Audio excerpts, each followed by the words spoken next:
Guys তোমাদের সামনে নিয়ে আসলাম আজকে ছোট্ট একটা রেসিপিটা হচ্ছে পেঁয়াজি বানাবো। দেখো বড় বড় গোটা কয়েকটা পেঁয়াজ দিয়ে চলে আসলাম। তারপরে পেঁয়াজগুলো ছাড়িয়ে নিলাম, নিয়ে ভালো করে জল দিয়ে ধুয়ে নিলাম।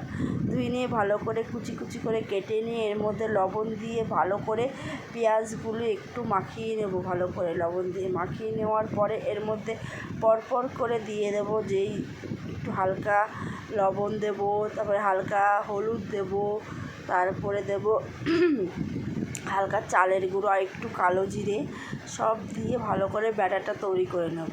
সামান্য একটু চালের গুঁড়ো দিলে তাহলে খুবই সুন্দর আর মচমচে হয় খেতে, সেই জন্য চালের গুঁড়ো দিয়ে নেব। তো তারপরে দিচ্ছি বেসন, দিয়ে ভালো করে বাটারটা করে নেব। করে নিয়ে তারপরে গরম তেল গরম করে নিয়ে তো তেলের পরে দিয়ে দেব পেঁয়াজগুলো, দিয়ে হয়ে যাবে টিফিন সন্ধ্যের মুসমুসে তেলে ভাজা পেঁয়াজি। তো আজকে একটা ছোট্ট রেসিপি তোমাদের সঙ্গে শেয়ার করলাম। কেমন লাগলো অবশ্যই জানিও। যদি ভালো লেগে থাকে লাইক কমেন্ট শেয়ার করে দিও। যারা ফেসবুক পেজ থেকে দেখছো পেজটা ফলো করে দিও, আর যারা ইউটিউব থেকে দেখছো চ্যানেলটা সাবস্ক্রাইব করে দিও। দেখো কড়াইতে তেল দিয়ে দিলাম।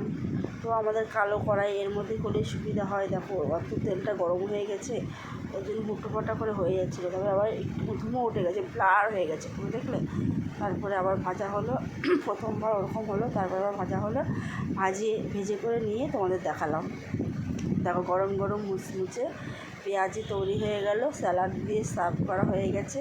তো কেমন লাগলো তোমরা অবশ্যই জানিও। যদি এরকম রেসিপি আরও দেখতে চাও তাহলে কমেন্টস করে জানিও। তো আজকের জন্য tata, bye bye, good night, all love you so